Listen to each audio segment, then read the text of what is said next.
The man froze in place and plunged into thought. His choice of equipment weighed like life and death. It was the equipment itself that decided what human life would be like. He had heard these words as many times as he had never seen a single piece of equipment. In his world, equipment was everything. At the Maharaja's near the Adventurers Guild, someone asked with displeasure whether he deserved the reward and kicked that boy in the face. The blonde and his friends hovered over the hero and declared that they would allow him to take on more of their burden as a reward. And in return, he must be grateful to them for it. His name was Noroa Rita, a G-class level adventurer. He stayed close to the blonde group, playing the role of a carrier. The blonde deliberately used the young man, knocked him down and pushed him right where dangerous beasts were waiting. And when he got through it, even more bullying followed in response. Noroa fixed his gaze on the blonde and whispered a curse. The blonde approached him and asked why he was looking like that. The blonde held a golden sword in his hands, pressed a golden shield to himself, and wore golden armor. He told the young man that he was a beer ink adventurer and that he had 3 slots. He grabbed the boy, pulled him closer, and sharply asked if he had any complaints, because he had no alibis. The hero stumbled over his words and whispered that he had nothing.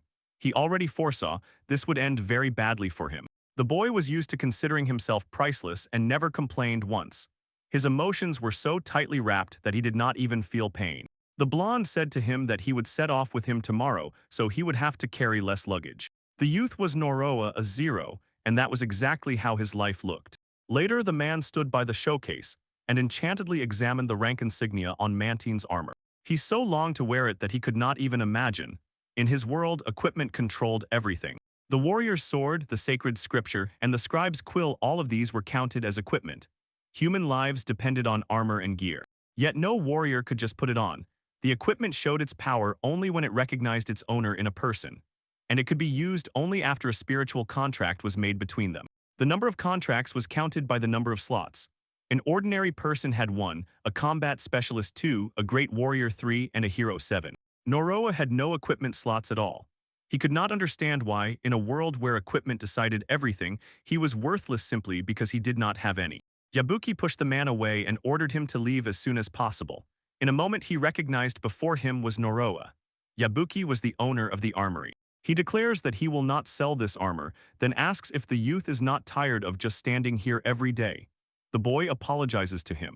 Yabuki draws a sword and Noroa immediately begins to watch him carefully. The owner explains.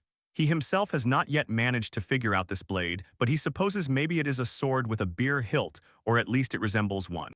Noroa freezes with delight, and the owner immediately asks him not to bring his face too close, it could be dangerous.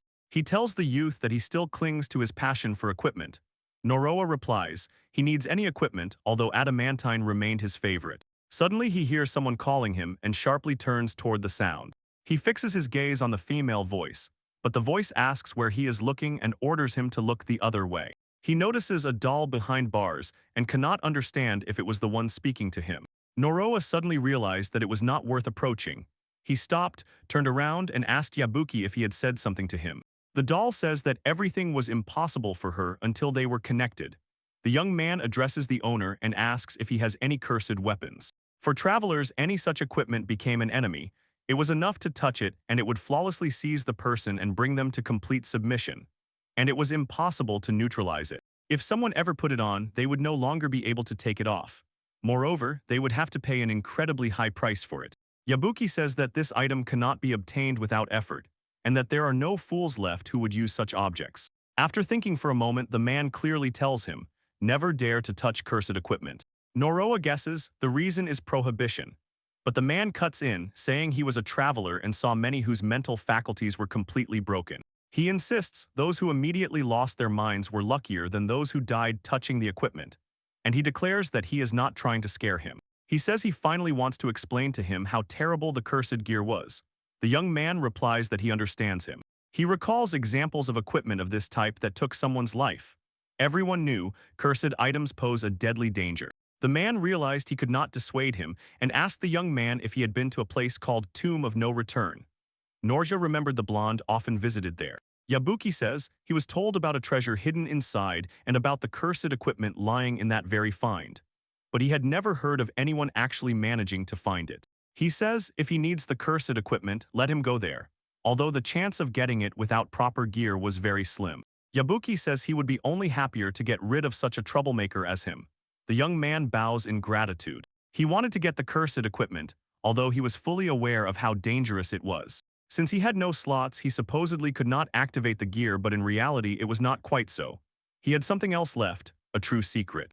The fact that he could not activate the equipment did not mean he had no slots left. The man unfolds his stats and opens the statistics. It turned out he had 99 equipment slots.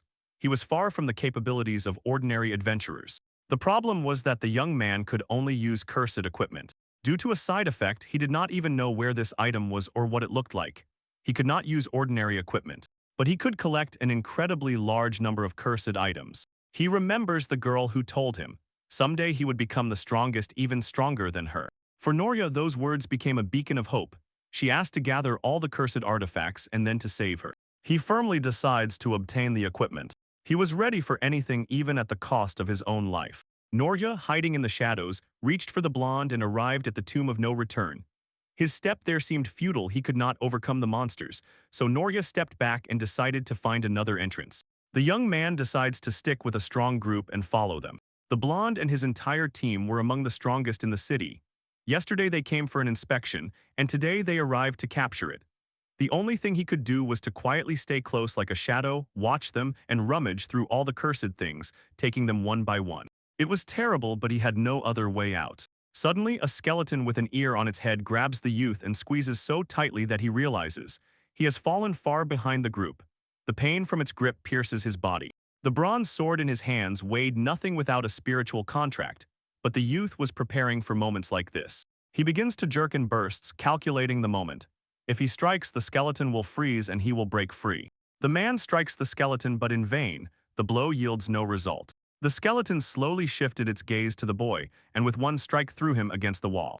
The one who had just struck so hard it rang, stared in surprise at his broken sword. The skeleton loomed over the man and twisted with a scream, while Naroa sprang from the spot as if shot from a rifle. Crossing the field, the boy wondered if the blonde and his team had managed to conquer the dungeon.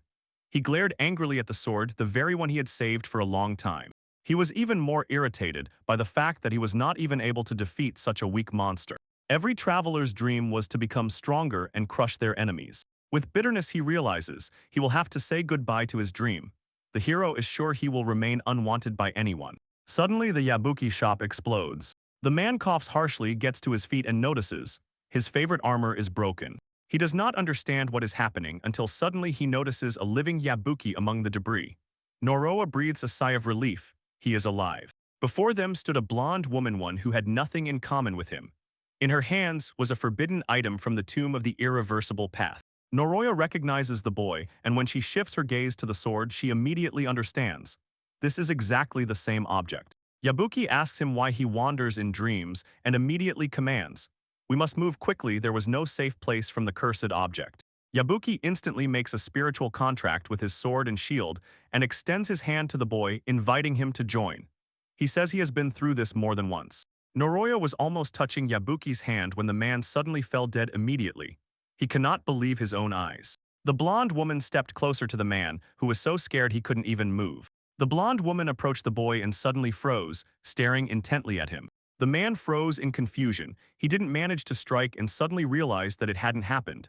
Then the thought of escape flashed in his mind, but the next moment he understood there was no need for that. He understands, even after escape, his life will not change, so he decides to die. He slowly closes his eyes and asks to be killed quickly. Suddenly he hears someone curiously asking about the noise around them. The voice inquired what exactly had happened while she was asleep. She could not believe that during her sleep the entire the whole city had disappeared, had been destroyed. She begs him not to die. If he dies, she will have to be alone again. Noroa notices this is the same doll from the cage. She asks him to wait a moment. The doll says that she needs him specifically. The man asks to repeat it again and the doll commands, "Let him use her quickly." She shakes her head in surprise because he doesn't know how to do it. She explains, he just needs to touch her and not worry because she is a cursed artifact. She orders him to hurry up and says, if he uses her right now, she doesn't need money. The man says that this is exactly what he always dreamed of, reaches his hand forward but remembering Yabuchi's death, freezes and sharply pulls his palm back. The doll asks if he wants to hug the girl, then suddenly screams, "Danger behind him." The man barely manages to dodge the blonde's strike. He looks for the doll and finds her head is crushed in fragments, hidden among the ruins. She barely squeezes out. It hurts. Noroa freezes, assessing how strong the doll must be to survive the blow and remain intact. The blonde charges again before a new attack, and the doll explains to Noroa. If he dodged the blow, then he really wants to survive. She commands if he wants to live, use her. The man doubts whether he even wants this and has no idea what he will do next, even if he survives. He thinks if he survives, he will have to live through this worthless day again day after day.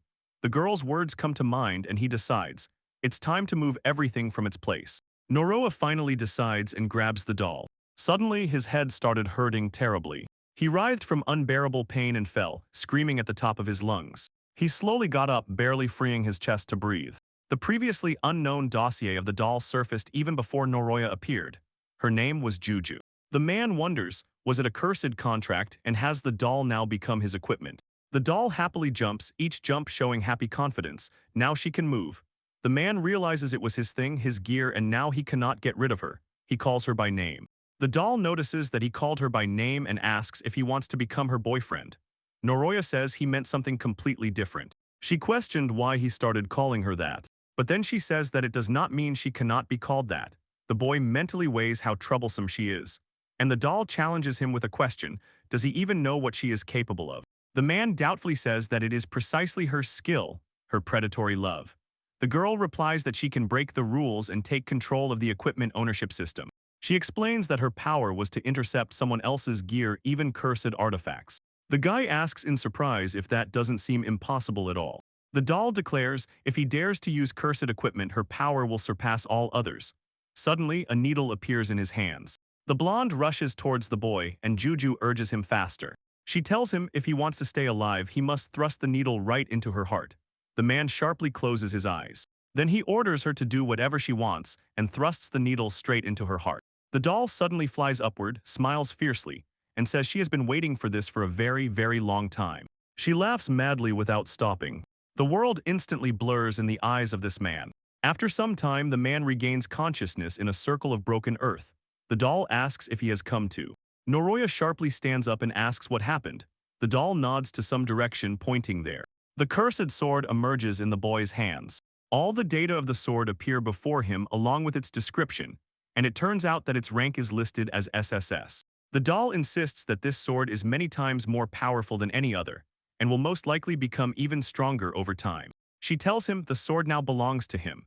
Noroya rejoices and admires the blade, gazing at its beauty, while the doll grumbles, saying that earlier he had a completely different reaction to her words. Juju tells him that she sincerely rejoices for him, and that now he will most likely become the strongest of all. The young man repeats her phrases again with the same words stuck in him and draws into memory what that girl once told him. Juju extends her hand to him and says that now he can become anyone he wants to be. Since then, the youth set out on a journey to find his cursed equipment. Due to the rampage of cursed weapons, Noroya City turned into ruins. Although it was unbearable for him there, it still remained his homeland, and the one who was closest to him died. The doll calls the young man. She shows him golden underwear and offers him the idea, try it on and take it. He understands that if a person is confused and angry, it is not the time for such proposals, especially not for theft. They decide to leave the city. He goes further, holding onto his cursed equipment, and does not know if it will turn into new troubles for him. Juju notices his thoughtful expression and tries to guess why he is upset. But the young man asks her not to play games with his feelings. She says she does not understand what is on his mind, but advises him to look at her smile and stop being sad. She begins to make various funny faces, and the young man mentally notes, she is hardly capable of harming anyone. The doll asks if he feels better, and he asks her to stop blinking and making faces.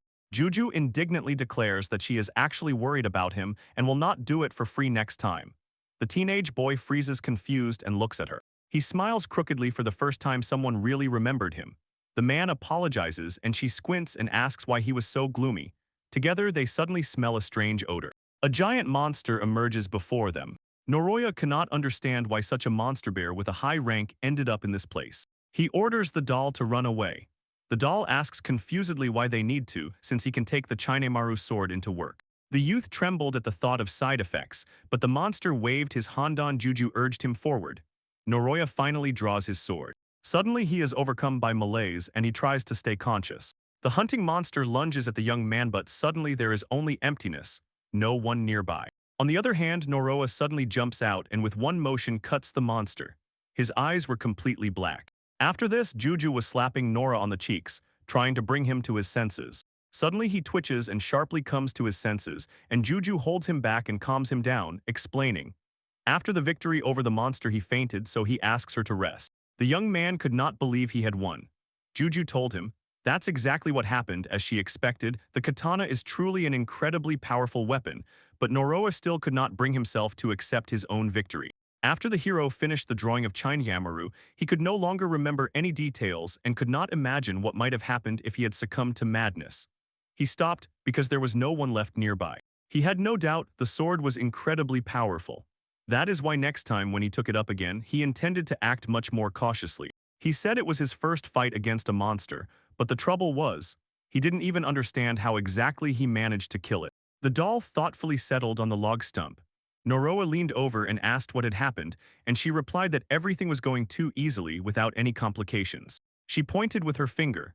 Just before her appeared a man capable of endlessly using various pieces of equipment, and right then she also met someone who snatched someone else's equipment. The young guy got irritated, then decided to immediately brush off her words. She continued her story. Suddenly a new cursed item appeared and it destroyed half the city, then some traveler rushed at it but only struck a weak, powerless blow. Noroa felt that everything around looked strange, as if someone had directed every little detail. He thought someone deliberately planted this path for him and forced him to stumble upon the cursed equipment. Suddenly, Juju cut off his thoughts and declared that it no longer mattered. She reminded him, he himself said not to get worked up, and besides, he needed to gather strength and break everything hiding behind this. She added if he died, she would definitely be very upset. Then the doll declared that she could finally set off and express her desire to visit the beer-assorted gourmet shop. The young man decided not to resort to the sword too often in the future. Noroa wanted something much more powerful, and then Yuzui sharply suggested going to the dungeon. The young man immediately guessed a cursed artifact might be waiting there. He confirmed to her that she was right and declared he had 9,999 inventory slots. Around him lay a crazy pile of equipment just waiting for its time, and he could take out any items as many as he wanted. Juju nodded in response, stating that he thinks correctly. It's only necessary to gather a bunch of equipment and the power will definitely grow, so no one will be able to defeat him anymore. The doll urged them to set off immediately. This unsettled the young man. She explained, the sooner they leave, the better. The hero smiled because he immediately understood the doll had already decided. Everyone insisted that only equipment matters, but for him these words had a completely different meaning. The group reached the city of Gitz. Noroa approaches the Travelers Guild, and the doll, muttering to herself, asks discontentedly why he appeared. He replies to her, they need permission because without it they will be immediately considered poachers. The young man stood before the door and was turning over in his mind what a hassle this was, and people might think he was a weirdo since he was talking to a doll. He asked her to hide under his cloak. Following the traveler's gazes, he changed at that very moment. They noticed the doll laughing and then advised him to play with dolls outside. The young man declares that this was bound to happen, and Yuji immediately shows that it annoyed him. The hero makes a decision to quickly finish business at the guild and immediately head to the dungeon. He asks the girl if there is an S-rank dungeon here, and she replies, with his current level, going there is too dangerous. The youth assures her that he has already prepared everything and will not go there alone under any circumstances. The girl decides that he is a bearer and agrees to issue permission only on the condition that he does not go alone. She says directly, they do not pay for G-class bodies. Noroa laughs and says he will behave carefully. Suddenly, someone unknown appears behind the youth. The man tells him that the dungeon is not a game and it is deadly dangerous there. Noroa nods, he is right. He needed to get out of there as soon as possible before trouble flared up. He bowed to the man and apologized. A man asks why he is playing with dolls and reaches out his hand towards Juju.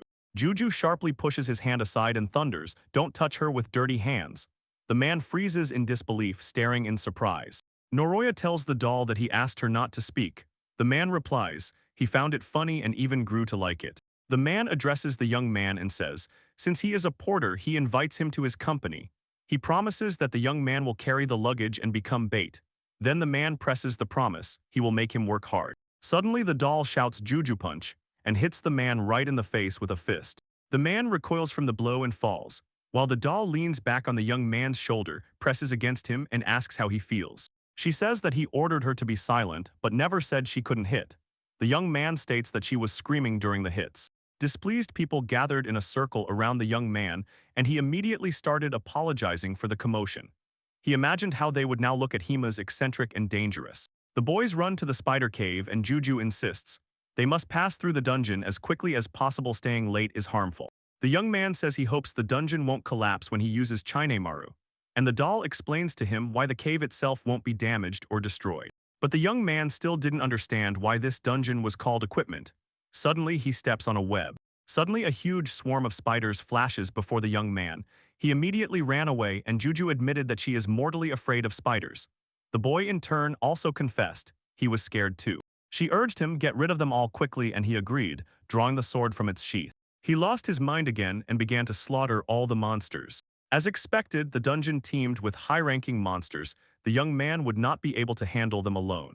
Thanks to the sword, he effortlessly cut a path through the dungeon and reached the boss's hall.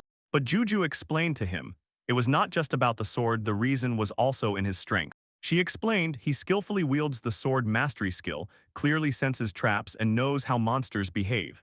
His only real drawback is a catastrophic lack of equipment. Juju said, as soon as high-level items were obtained, the difference in abilities between those who had undergone training and those who had not became immediately apparent. The doll asked the young man what was wrong with him, and he replied, everything is fine.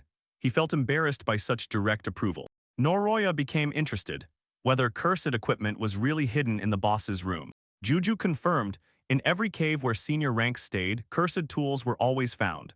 The reason is simple: cursed items were distinguished by high status from the very beginning. She said that cursed equipment was forged with colossal power, and as a rule, given to slaves for frontline battles. She added that due to a side effect, the effect was much more powerful, and with proper application this side effect could be bypassed. The doll said that only she was capable of defeating the cursed weapons. The young man wondered if a weapon as formidable as Chinese Maru could ever appear. Hearing this, Juji asked him again, could it be that he had also heard something similar? They opened the door and called out if anyone was there. They were the first to notice the giant limbs of the spider. The young man froze in despair, then blurted out that he wanted to go home. Before them stood an incredibly large spider. Its upper body was that of a girl up to the waist, and instead of arms, spider legs protruded from its head. It was the Spider Queen, and by defeating her, a person would become a hero. The strength of such a monster could not be compared even to a rank 1's.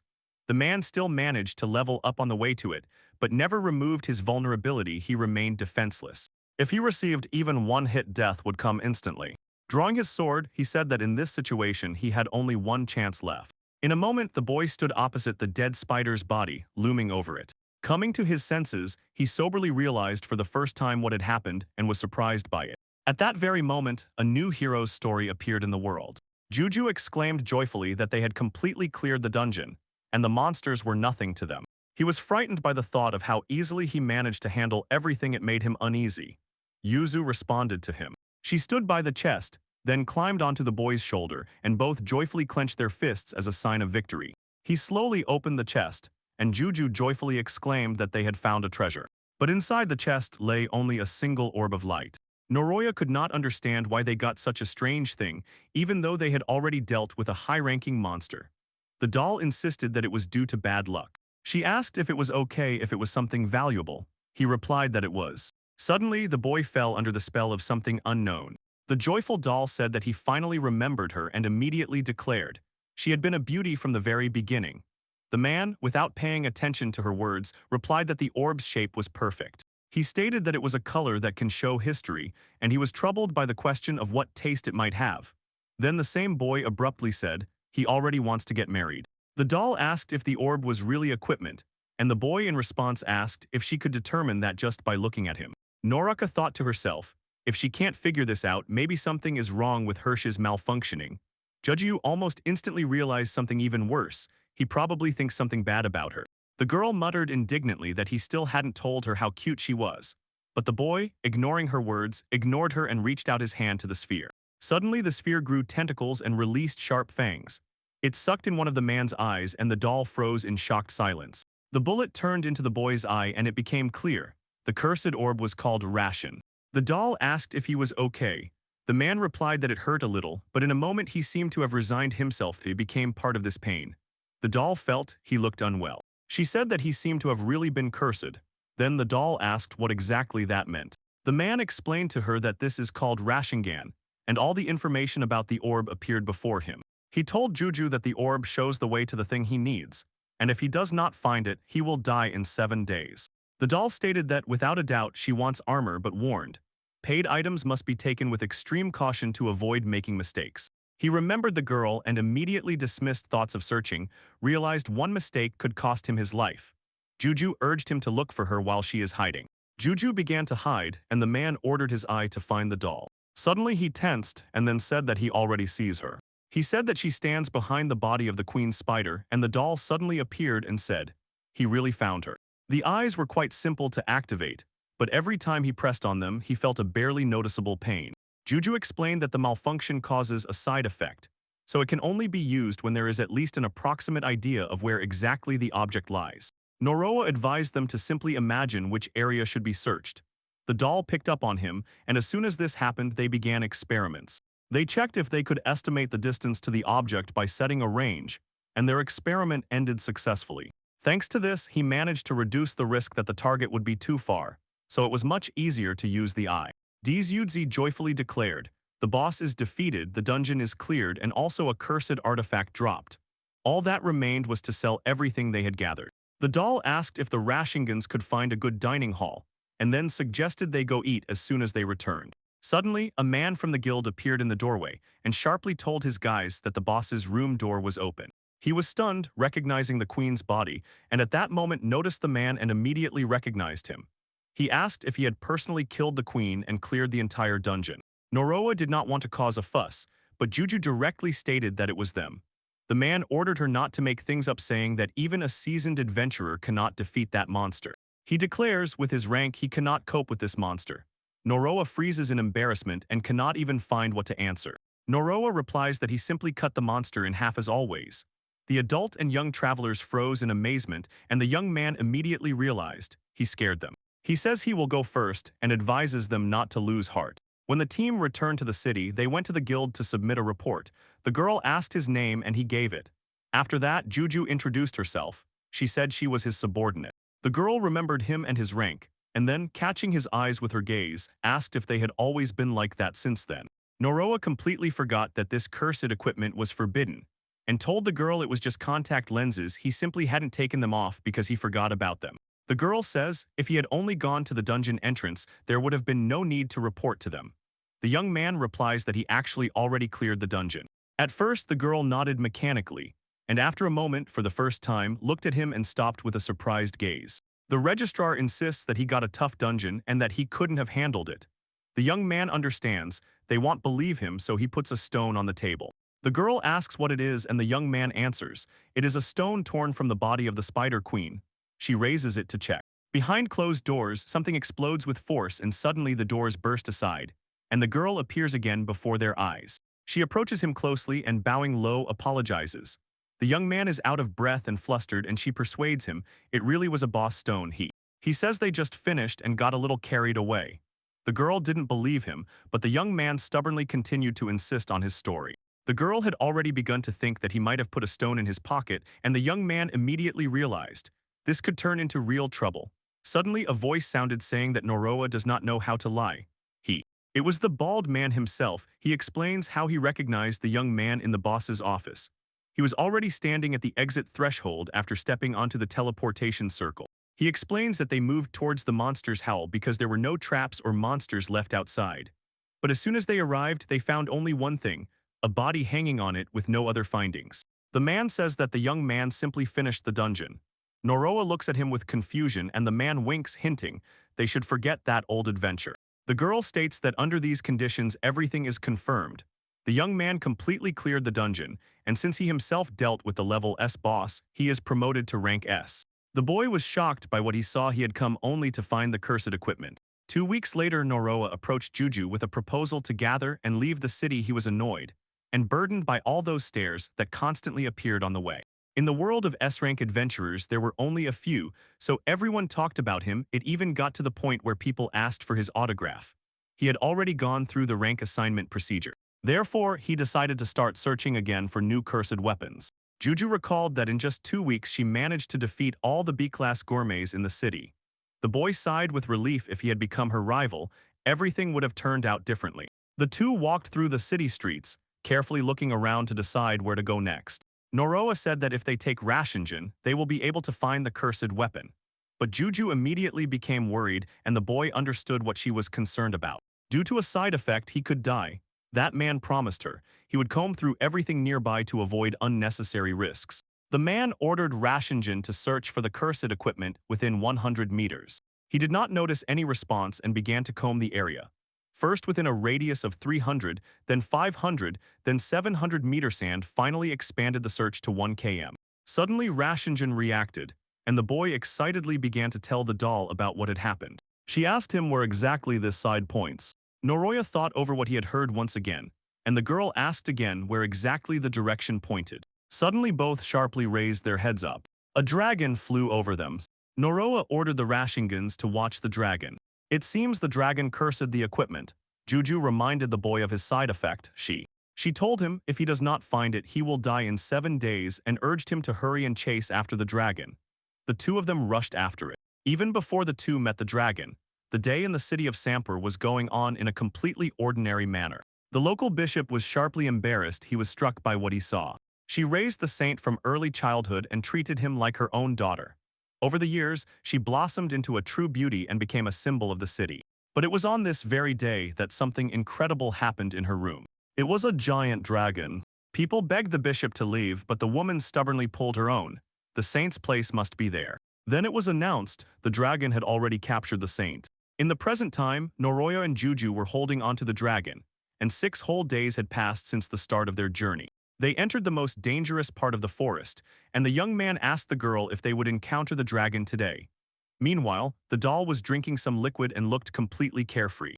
Noroya began to get nervous. If he did not find what he was looking for, he would have 7 days left, and that was it. Today was his last day. He had only 1 day left. If by morning he did not find the dragon, death would be inevitable. Juju told him not to worry. She was convinced that the dragon was hiding somewhere in the forest. Noroya confirmed that she was right. On the way to the forest, they obtained important information about the dragon. According to eyewitness accounts, they gathered all the data about the dragon and concluded its nest was almost certainly hidden in the forest. Noroya threw out a phrase. He heard that male dragons collect beautiful things, so almost certainly the holy and cursed gear was with him. Juju suggested staying so that the dragon wouldn't notice them and just take everything from the nest. The young man agreed. If the dragon clings to him without protection, he will die very quickly, he said. He ordered them to avoid meeting the dragon. Suddenly, the dragon appeared right in front of them. 2 people froze and in confusion stared at him. Noroya quickly hid his thoughts, confident that the dragon had not noticed him yet. Then he began to run through the plan in his head, what to do and whether he himself should start the attack first. Suddenly, they noticed goblins sneaking up to the dragon and starting to hit him with sticks. 3 goblins were hitting the dragon, and he begged them to stop. He was in pain. Noroya and Juju froze in place. They were struck not only by the fact that the dragon speaks. The dragon begged for help, and the young man slowed down as if rooted to the spot. Juju immediately realized that he was about to come to the rescue, so he threw out, supposedly there are rumors that dragon meat is extraordinarily tasty. The young man prepared to negotiate with the dragon and ran through in his head how to get rid of the goblins. Suddenly a thought flashed. He wanted to try something. The man slowly pulls out Chinmara.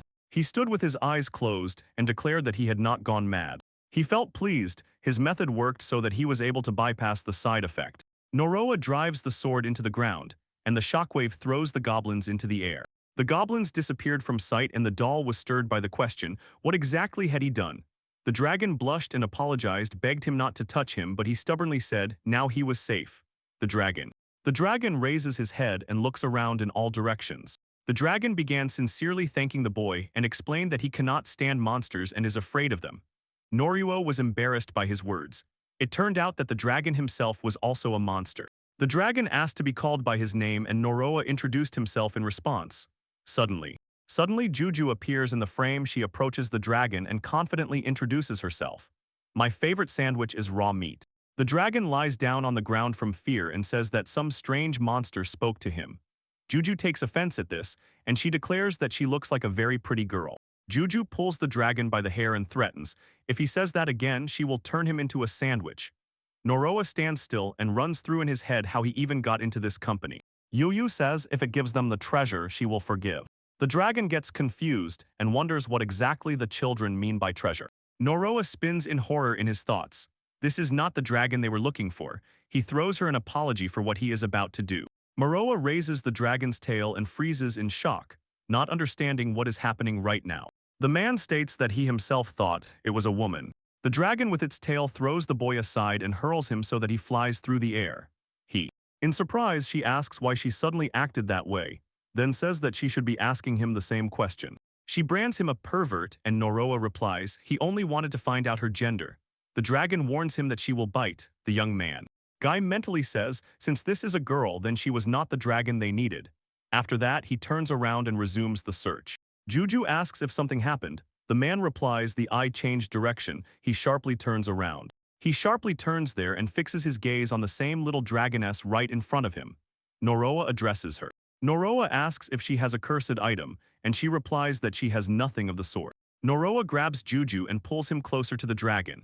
As soon as they are nearby, the dragon immediately starts screaming, begging to take the doll away and promises to tell Noroa everything. She barely touches the flower in her hair and asks if that is what he meant. Noroa touches his eye and says that everything has quieted down, and by this confirms that he was not mistaken. Juju is happy because they finally found the cursed artifact, and now the side effect of the Sharingan will no longer affect him. Noroa freezes, admires the flower, confesses his feelings to it, and showers it with compliments. Juju asks the dragon not to pay attention to him because this happens very often. Juju says that the problem has already been resolved, only the agreement with the dragon regarding the flower remains. Noroa clarifies whether dragons can even use equipment. The dragon unexpectedly asks if that hair ornament that people used was the same. Noroa was about to answer or ask his own question, but she interrupted him halfway through. She tells him that she was actually not a dragon, she was a human, and then it turns out that the dragon was the boy who resembled Saint Shura Rucha from rumors and was kidnapped. A little girl brought a bouquet of flowers to the saint. Saint won incredible love from the people. Everyone admired her and dreamed of doing at least something for her. Suddenly the bishop declared, if she responded to every follower, there would be no end to it. The saint is the symbol of this city, so she must behave in a manner befitting this status. Once the bishop called the saint by her own name Shururu, but later everything disappeared. Now it seemed he did not care. The main thing was one that the saint did her job, otherwise the dragon would take her away. The bishop was extremely strict. She had been preparing Shururu for this day from the very beginning. Although she became a saint, her powers are not properly valued. For people, she is just a talisman, so she has to exert herself even more. Of course. Ruru suddenly caught sight of a floral hairpin on the table. She is HHHHHHH. She decided if she made herself even more attractive, then even with her so-called worthlessness, she would be loved more strongly. As soon as she touched the hairpin, her body immediately trembled, and in a moment everything around darkened. Eru woke up and immediately saw people around her staring at her with the most frightened faces. But she could not understand what had happened and why they were reacting that way. All because she turned into a dragon. Next, FFFFFFFFFFFFFF. Then he quickly flew up and jumped out of the building. The bishop was informed. The saint was not found, so she immediately gave the order to assemble a squad of hunters. They were supposed to kill the dragon and return the saint alive. That is exactly how it happened. Noroa thanked him for listening to her completely and accepting her story. He had no idea that the saint was herself, only revealed in the form of a dragon. He locked his gaze again. There was no doubt left. The dragon was Shuradru. You could not truly comprehend that he believed her, even when she tells such a ridiculous story. Shuraru bitterly thanked him. No one had ever wanted to listen to her story before. Shararu Lake is one of the few saints in the world. She holds the title of saint in the city of Sampur, and she is recognized for her sincerity and beauty. Because of her beauty, she managed to gather strong supporters around her, and they listened to her too. If she wishes, the country can side with her. This is not impossible. Maruha suddenly realized he had just done something unacceptable to a person of such high rank. So he fell face down on the ground and begged for forgiveness for how cruelly he treated her. But Shuraru said there was no need to worry or change tone. Naraka just should not call her saint, let him say only her name. Maruha understood everything and immediately thanked her. Shuraru was so happy that her name was finally heard that she started jumping in place and everything around shook because of it. He explained. The residents were convinced that the saint, that is, her, was kidnapped by a dragon. At that moment, so many people watched her. As she disappeared into the sky, the rumors spread instantly. In an area where dragons did not live and there were no nests of theirs, suddenly one dragon appeared just to grab the saint. She is surprised by how it looks when the events are laid out step by step. Too many places do not match each other. Rumors are rumors, but there is cause for concern. How did the cursed artifact manage to end up in Shiroru's room?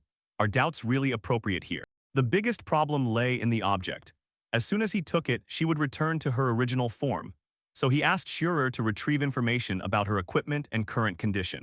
Rose and the Beast was listed as a cursed SSS rank item and accessory that triggered transformation into a beast. And until the owner kisses the person they love, they will not return to their former appearance. Having gained an incredible surge of energy from his equipment, the user also transformed into a creature he once feared to death. To become human again, true love was needed. It was. An artifact that granted colossal power required only changing one's own form.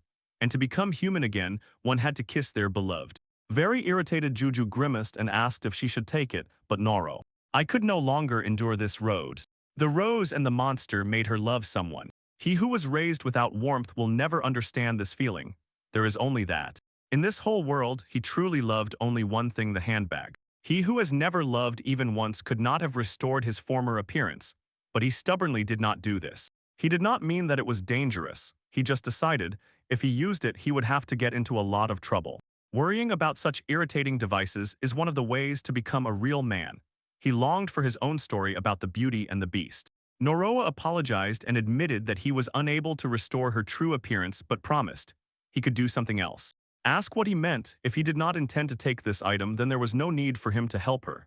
He already say that this could cause him serious problems, and that they could not just abandon her to her fate. In fact, he would have liked to keep it for himself, but Noroa was too kind a person, and Shiroru could not be left like that. Still, he ordered them to get out of this area. A large team of exterminators was rushing towards them. While Noroa was snooping around in search of the dragon, he came across a rumor. The bishop from Sampur had gathered a large squad for extermination to get Shiroru. They said it was supposed to be Sampur.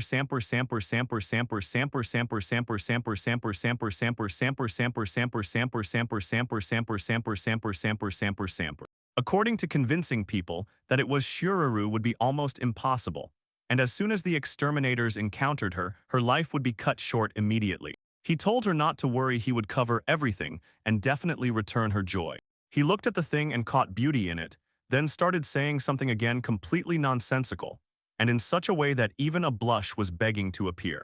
Noroa dreamed that people who touched cursed things would become happy, and he wanted to make them believe. Cursed equipment was not so terrible. If Shiroru died, the cursed equipment would disappear, and he would feel bitterness because it happened.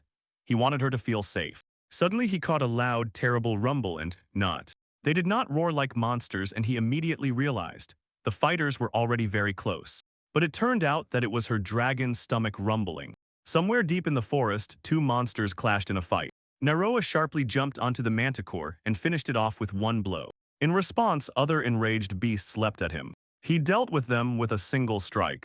It looks like Shiroru hadn't eaten anything after transforming into a dragon.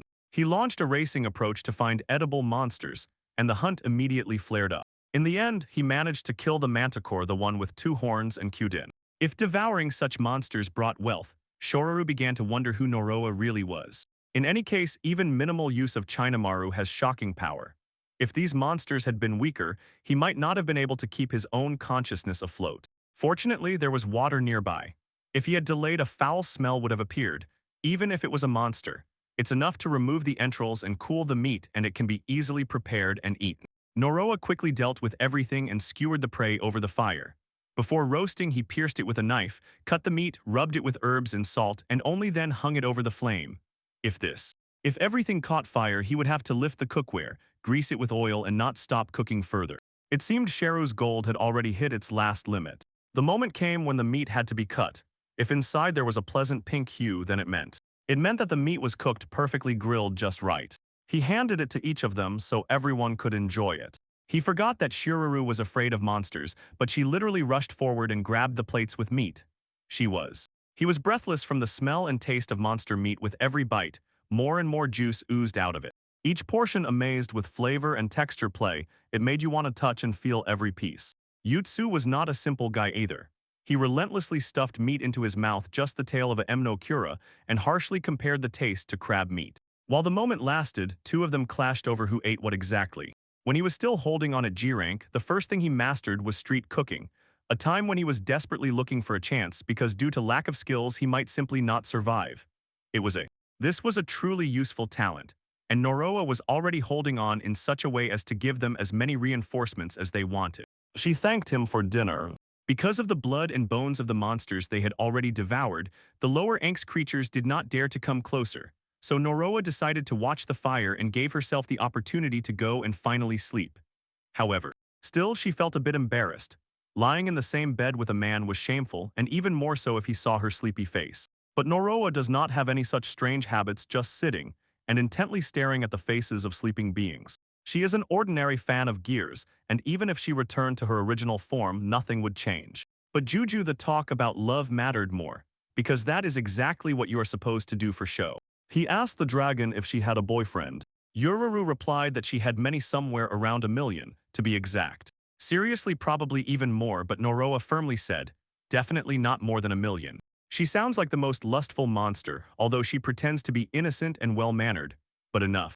So Noroa concluded Sharo has a boyfriend, but this did not mean that he supported Shiruru. He was talking about the side effect of the rose and the beast. Since she has so many boys, she will definitely be able to regain her original appearance if she kisses one of them. Shiruru replied that this was not so. First they would have to get married. If she kissed a boy, she would have a child. After the wedding, only kisses, but Shiruru still refused to simply agree to marriage right away. She wanted to get to know each other better first. Yuju decided to ask if Shiruru even understood what the word boyfriend meant. She answered, a boyfriend is a person you are so close to that you can hold hands. But it was not about that, they meant a person she considers special and really likes. After these words, Shiruru froze in thought. She replied that she liked Lady Bishop because she had cared for her since childhood and became an example for her. But she wished that she would stop lecturing her and talking about dragons. Noroa suddenly realized, Shiruru also does not understand the word love. The feelings that Shiruru keeps inside as the most precious, can they lead to true love? Maybe it will work. Suddenly she asked what she should do next. It's all over and the best in her is gone. Her beauty and what was attractive taken away, now she looks ugly. Now everyone will hate her beauties. She considered beauty the main measure of herself, and when it was taken away, it seems her value became zero. Noroa asked if she did not mentally return to the people from Sampuru. Noroa also knows well how painfully suffering strikes, brought by the cursed equipment. He has already seen so much, so if he can, he wants to support her and suggested going to her city. When they supported him, their offensive will begin next. They will definitely find a way to restore her former appearance. He is sure she will be able to become human again. The dragon they met turned out to be the holy Shiruru. He was changed by a cursed artifact, and he turned into a creature. Because she got into trouble and could not return to human form, Noroa and Juju decided to come to her aid. Shiruru ordered them to hold on tighter so that no one would fall off or fly away. Now they are heading to Sampuru, the city where Sharu lived. Juji on the dragon's back enjoyed the flight plenty, and if she kisses a resident of Sampur, she will return to human form. The side effect of the Shiruru item is this: she can only return to her former human appearance when she kisses someone she truly loves. Maybe there is a loophole here. At the word love, feelings that lovers share with each other arise in memory, but such love is not its only form. When someone's heart loves, for example, like family, or it is simply a sincere feeling of care, these charms must also disappear. So if Shiruru kisses someone from the city, she will be able to return to her human form. Shiruru could fly and accelerate to a crazy speed. A journey that previously took several days was now covered in just half a day. At this pace, they will easily reach the city. Suddenly, Juju felt unwell without any warning. Although Shiruru was herself wildly happy, he ordered her not to vomit right on his back. When Noroa's condition subsided, she suggested they take a break. Suddenly, from the magic circle on the ground, something rapidly crashed into them, flying straight at the target. It seemed to be some kind of ice magic attack. The extermination group finally reached Shiruru, but she assured there is no need to worry, the distance between them is too great, so they cannot reach them. But the team was already in place, therefore, the city's defensive forces weakened, and they had to move directly towards the city immediately. Suddenly, Juju couldn't stand it. From all the sudden movements, she felt nauseous. Part of a peaceful walk in the sky suddenly turned into a terrible scene, yet still. But something strange was happening with them. Their hands held a whole wealth of devices for using ice magic. Dragons are sensitive to cold due to a weak ability to maintain body temperature. As soon as it drops, they lose the ability to move. Therefore, for hunting dragons, such a method does not seem unsuccessful at all. But why was the extermination squad assembled so hastily, and yet it was so well equipped to fight a dragon? Of course. Yururu trembled from cold and fear, because she wanted to become human again as soon as possible. A strange premonition of anxiety tightened in the chest, but there is no turning back now. Let them run quickly to Sambar fast briefly. In a moment they reached the city of the sun Sampura. Here the real problems began. It was necessary to act cautiously, otherwise they could be noticed. It would be necessary to wait for sunset, when there would be fewer people on the streets. Suddenly Shuras rushed down and shouted a message to the inhabitants. Noroa already realized she needs to return to her original form, but for now until the townspeople see in her a dragon that kidnapped the saint. As soon as such a dragon landed on the square, panic would have been inevitable, and that is exactly what happened. Nurora froze in place as soon as she saw that people were still running away from her in fear. Roa asked her to calm down and speak normally. Now, it remains only to hope that the residents will believe Shurir's story. Then he calmly stated that she is Saint Shura, resembling Rucha. She looks. It looks exactly like that because she touched the cursed artifact, but this. As soon as she touches with her lips the one she loves, her temporary curse will be lifted and she will be able to become human again. And as soon as she appeared on the screen, everyone turned their eyes to her, full of malice and disgust. At that moment, Lady Bishop flew to the scene. Shipsampura became the one who replaced Shuraru's parents. She is capable of D. You can definitely turn on Shuraru and listen. Jeruru asked the bishop to kiss her. As soon as she received that kiss, she would become human again. Suddenly she shackles the dragon with icy chains. Bishop cut off the scream across the entire unit and attacked them with a question about what they were doing. She said she could still hold it inside, but they needed to get out of here immediately and not listen to the evil dragon. Seemed to have already swallowed the saint and stolen her voice. Bishop ordered them to gather ice elemental weapons to strike the dragon. Bishop and her entire team hold high-level ice elemental weapons, the natural enemy of dragons. If this continues, battle will become inevitable. Roa could not understand where they got so much equipment with the ice element just then. What did he mean by that wordles? This old woman is a true master of the stage. Noroya wondered what the bishop, who protects the inhabitants from the evil dragon, had been up to lately. Assuming, if she is one of those who want to save Shururu, then she should clearly explain herself. Where is she?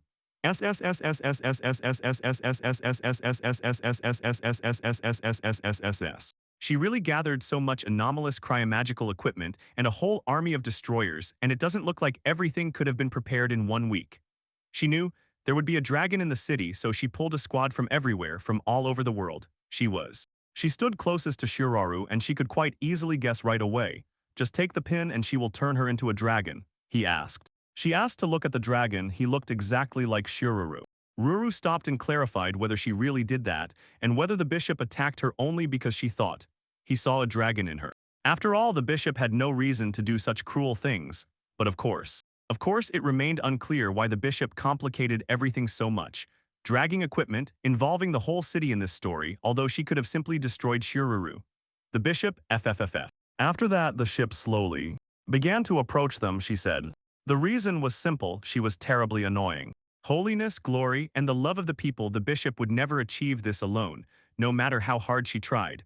While Shiruru received all this effortlessly. Only because she was beautiful, that's all. If Shiruru was a ray of sunshine, then the bishop was her shadow, and living as a shadow was not one of the most pleasant things in this life. With such thoughts, in such views, Shiruru should at least somewhat catch this feeling. Quack. The squad asked the bishop to retreat because it was deadly dangerous, and all preparations were already completed. He turned his back on them, threw a defiant smile, and cut off. Let them finish off the dragon quickly. A giant icy storm rose, more precisely. An icy blizzard wave covered them both, and at that moment one of the knights stubbornly asked who was being talked about, and the bishop replied, he went with the dragon so they will be able to eliminate him. Inside the dragon was another dragon. In the blizzard, Shuru was covered by Noroa with her own body and wings. She intercepted. She took the full force of the blow to save him. It was deadly dangerous. Her temperature was already falling, and if it continued like this, she might not survive. She immediately became rough from the cold and asked him to do something, saying it was time to run. Suddenly he heard the crowd roar sharply and celebrate. Both were being attacked more and more fiercely. At that moment, At that moment, Noroa realized this was the true price of the curse of the rose and the beast. The curse itself did not directly gnaw into the carrier's body. He decided that the side effect was almost harmless, but he was wrong. Appearance change send people's gazes shift along with it. One will have to bear the ugly emotions of others. Out of fear. Fear, pity, and poisonous anger squeeze her chest, while the person she loves tries to destroy her and he really. They never understood what the word love means. Perhaps all of this was enough to make them think they loved no one, and then it turned into a cruel, painful curse.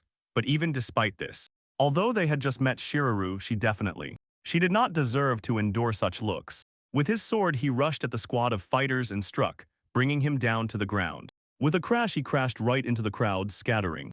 The icy rumble of stone fragments scatters in all directions, and the soldiers disperse in all directions. Quite impressive, but it seems no one died because of what happened. In the curse of Chinemaru, the owner revels endlessly until all living beings in sight are destroyed. So if he closes his eyes, the berserk state will instantly subside and disappear. This is one of the ways to bypass the consequences of Chinemaru. His eyelids closed. Without this, he can no longer fight truly, but this is enough to break free from that situation. Roa ordered Shiraru to get out of there. If they stay longer, the situation will become even more dangerous. He apologized. She apologized for this because she had to go through such things because of him. At that moment, the bishop stood up again and sharply ordered, "Find someone. Kill the dragon while it is still exhausted." Just as Oroa was about to leave, Shiru stopped him and asked, "Wait just a minute." Approached the bishop in an extremely threatening manner. The bishop confessed she never wanted Shiraru to exist, but suddenly the dragon wrapped the bishop in a strong embrace. Everyone froze in shock. Ruru with relief realized that she finally understood her true feelings. It hurts her to realize that she hurt. She hit the bishop and hurt her feelings so deeply that it left a deep wound in the soul. Everyone who was nearby shed abundant tears, but this in no way resembled the dragon. Finally, he recognized who this dragon really was. People.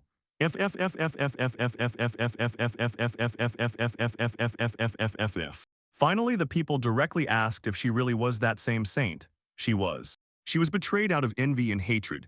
The blow came almost from the hands of the one she loved, and she almost died. Despite this, her mercy did not fade. The heart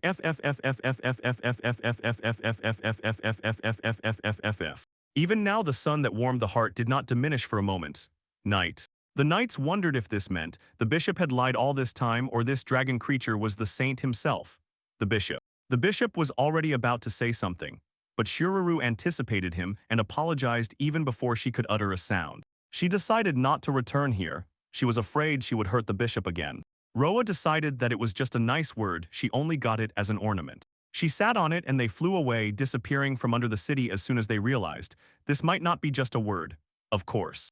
They leave the city, its people, and the bishop behind a bitter, rubid farewell gesture that rushes far away from all of them. Everything that had already happened brought her to the limit, so Noroa suggested descending and finally resting. Suddenly she plunged straight down vertically and crashed into the ground with a deafening impact.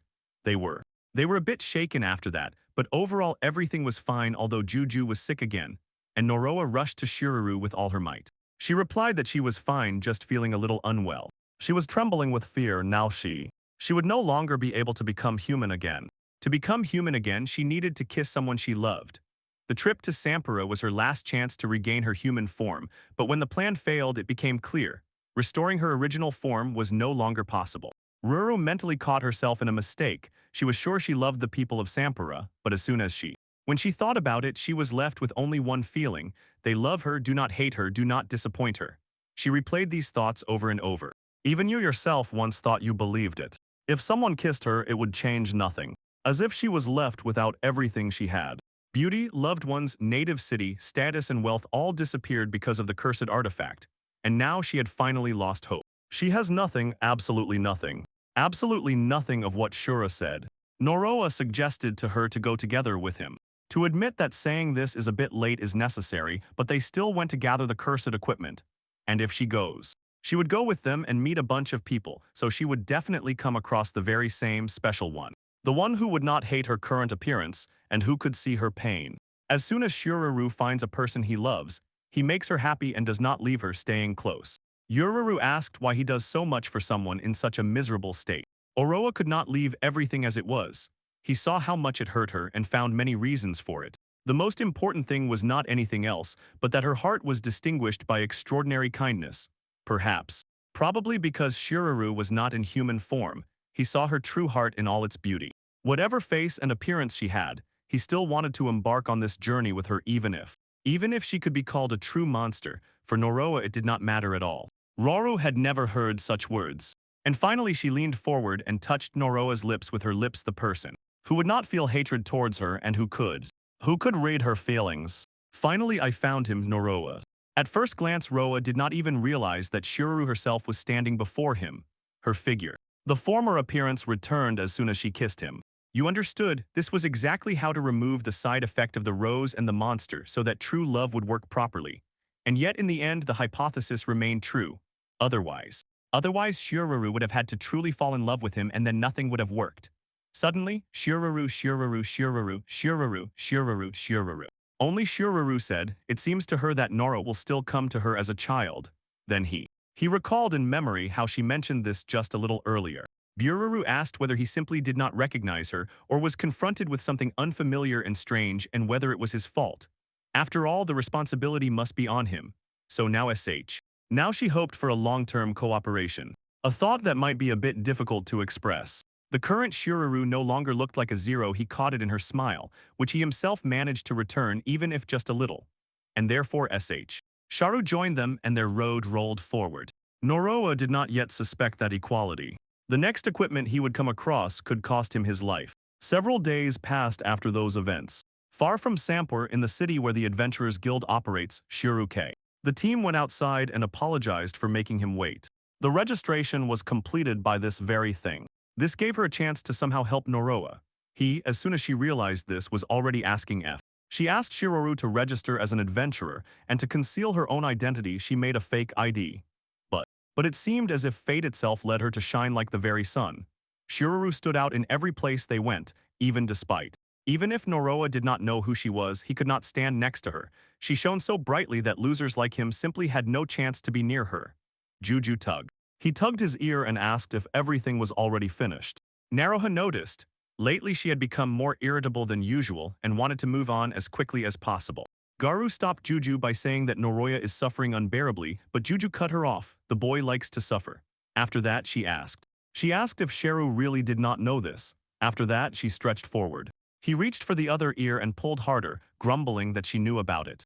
Oroa admitted that he was in pain and Juju teased him, saying that meant he was enjoying it, but in reality, it was quite the opposite.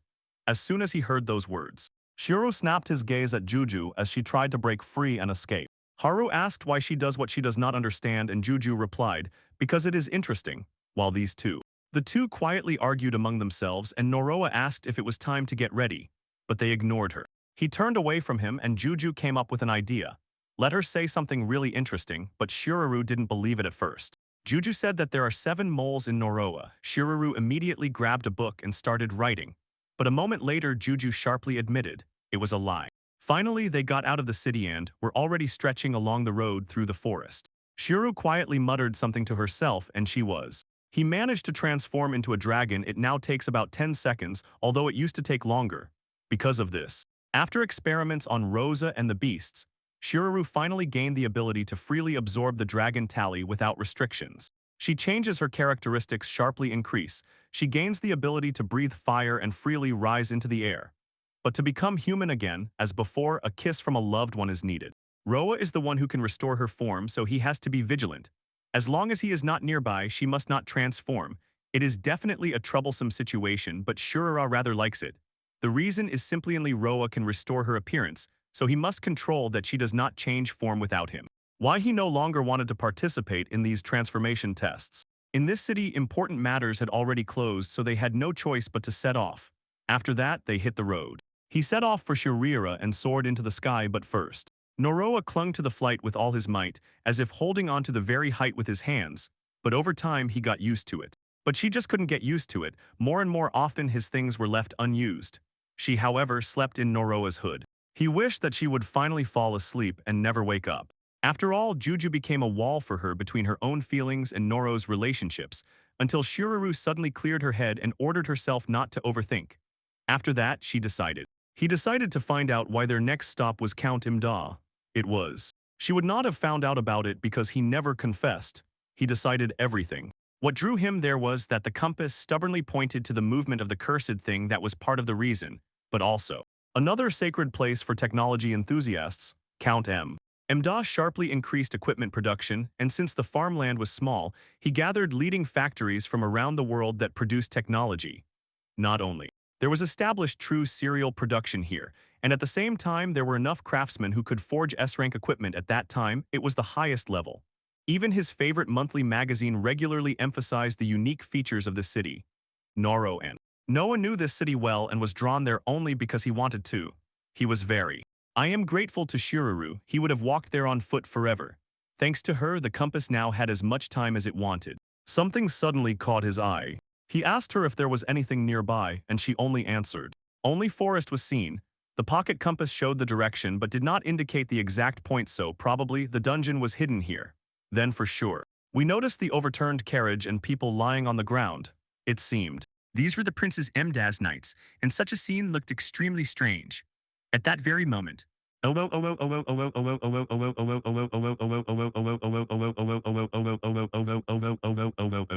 Juju woke up and immediately asked, Noroa, will you say would she have died if she saw me in a bikini? Noroa parried, couldn't you come up with a better way to wake me up? Juju took out. He flared up because of this and called him a fake, because right now they expected him to start obeying her. After that, Noroa sharply asked what had actually happened to him in the dream. He then pointed out, aimed the weapon at the knights lying on the ground right behind. Inside one of the knights suddenly eyes flashed and a large maw appeared. They sharply and unexpectedly bit off the arm, and it happened exactly like that. Everything happened instantly and there was no doubt it was a demon attack. Perhaps it was. It was a monster that could disappear. It was an aerial monster Ankh called Tertullian. Clicking, the shell sheds unisail and through light magic becomes transparent. Then the creature sneaks up to the target and strikes. Only its non-uniscaled eyes and mouth protrude outside, and only for a moment, exactly when it breaks out of the shell to attack. However, fighting it is almost impossible. Due to high defense it withstands everything, and low-rank weapons simply cannot cause any damage. The weapons and armor of the knight who looked like the leader seemed to be Arangir. A whip is useless against enemies with high defense. In this situation, every knight and all their equipment would be destroyed. Noah could not allow this and decided to come to their aid.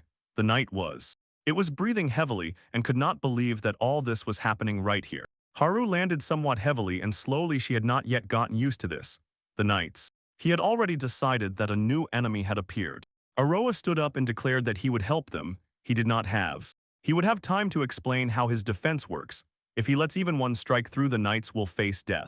We were not sure about the young man and stated that it was impossible. He could not even make out this turtle. Then Noro. Oroa pressed the compass and gave him the order to search for Tertullian's location. Having stood waiting. After waiting a bit, Noroa looked at the two knights. Turtle always stubbornly stayed right behind them. As soon as he recognized it, the monster could already be written off. Ordinary attacks cannot pierce its thick skin and cause damage. Alien opened its jaws and rushed to bite Noroa first, but there was nothing instead of jaws. Arrange a meeting for Chinimaru and do it in one single way. One sweeping blow, Noroa cut through the massive body of Tertullian in one move. The shockwave continued, but the shock had not yet dissipated. The shockwave had already passed and Noroa was convinced the creature was dead. He decided to measure the strength of Chinimaru's attack. It had increased slightly. They were asked if they felt well, and the leader replied that everything was fine. Such wounds heal immediately after the healing potion. Yet some others received severe injuries, but at least no one died. The leader apologized and immediately decided to introduce herself.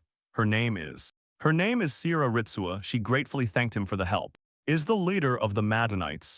Noah had already heard rumors that Count Mdaznidi is the most elite and powerful force in the country.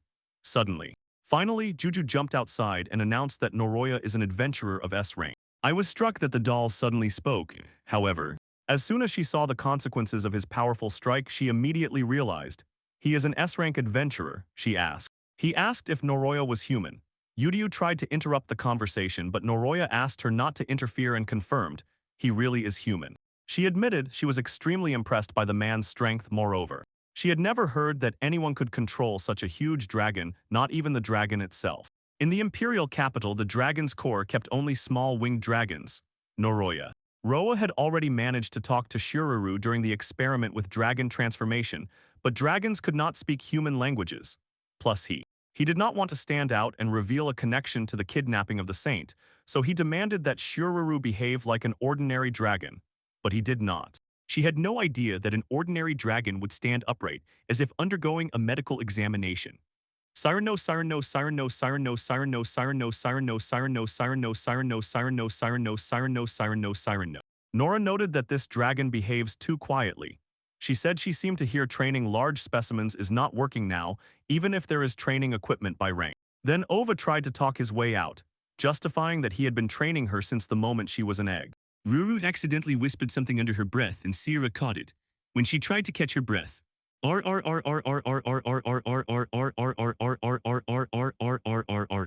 hearing what exactly was sounding in her head, she suddenly froze. Sierra insisted.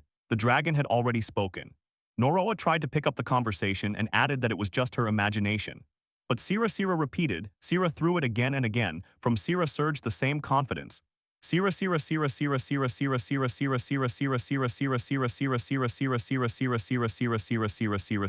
Sierra was convinced the dragon had just spoken and it was almost impossible to deny it.